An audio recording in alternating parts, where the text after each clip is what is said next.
మాజీ స్పీకర్ పోచారం శ్రీనివాసరెడ్డి కాంగ్రెస్లో చేరడంతో ఆయన బాటలోనే మరింత మంది బీఆర్ఎస్ నేతలు పార్టీ విడనున్నట్లు సమాచారం. కారు ఖాళీ అవుతుందా అంటే అవుననే సమాధానమే వస్తుంది.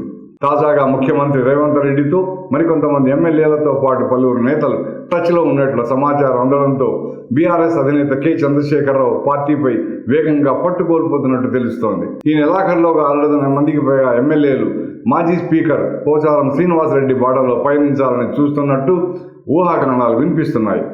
సీనియర్ నేత పోచారం శ్రీనివాసరెడ్డి పార్టీ మారడంపై బీఆర్ఎస్ నేత జి జగదీష్ రెడ్డి మాట్లాడుతూ పోచారం బీఆర్ఎస్ను వెళ్లడం దురదృష్టకరమన్నారు. పోచారం ఏ అంచనాలతో కాంగ్రెస్లోకి వెళ్లారో నాకు తెలియదు. పార్లమెంట్ ఎన్నికల ఫలితాల తర్వాత కూడా పోచారం కేసీఆర్ వెంటే ఉన్నారు. పోచారంకు కేసీఆర్ ఏం తక్కువ చేశారని జగదీష్ రెడ్డి ప్రశ్నించారు. మరోవైపు కాంగ్రెస్లో చేరేందుకు పలువురు నేతలు క్యూలో ఉన్నారు. ఉప్పలకు చెందిన BRS MLA B Laxma Reddy Congress senior నేత కె జానారెడ్డిని కలిశారు. దీంతో ఆయన గులాబీ పార్టీ నుంచి వైదొలగడంపై ఊహాగానాలు వచ్చాయి.